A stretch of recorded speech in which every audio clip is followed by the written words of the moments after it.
আসসালামু আলাইকুম ওয়া রাহমাতুল্লাহি ওয়া বারাকাতুহু। আপনি কি দীর্ঘদিন ধরে কাঁচা রসুন খাচ্ছেন? তাহলে ভিডিওটা আপনার জন্য অতি গুরুত্বপূর্ণ। কারণ রসুন আমাদের শরীরের জন্য অত্যন্ত গুরুত্বপূর্ণ, কিন্তু একদিকে আমাদের কিন্তু মহাবিপদ ডেকে আনতে পারে। তাই কিন্তু ইনশাআল্লাহ আপনার ভিডিওটা শেষ পর্যন্ত দেখবেন। রসুনের ভিতরে 33 ধরনের সালফার কম্পাউন্ড থাকে, যেমন ভিটামিন সি, বি, ই, ভিটামিন বি5, ভিটামিন বি6, ভিটামিন বি9। রসুন অ্যান্টিঅক্সিডেন্ট। রসুন আমাদের তাড়ানো ধরে রাখতে সাহায্য করে, অ্যান্টি ফাঙ্গাল, ব্যাকটেরিয়াকে ধ্বংস করতে সাহায্য করে। কাঁচা রসুন ইমিউন সিস্টেমকে বুস্ট করতে সাহায্য করে। সর্দি, ঠান্ডা লাগা ইত্যাদি ক্ষেত্রে কিন্তু বিশেষ ভূমিকা পালন করে। শরীরকে ডিটক্স করতে কিন্তু সাহায্য করে। যাদের বাতের ব্যথা তাদের ক্ষেত্রে কিন্তু কার্যকারী ভূমিকা পালন করে। যারা ডায়াবেটিস বা হৃদরোগের রোগী তাদের ক্ষেত্রেও কিন্তু গুরুত্বপূর্ণ ভূমিকা পালন করে।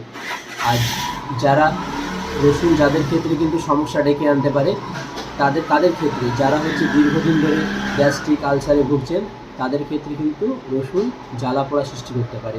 যাদের রক্ত অল্পতার ওষুধ খাচ্ছেন তাদের রক্ত কিন্তু আরও পাতলা হয়ে যেতে পারে।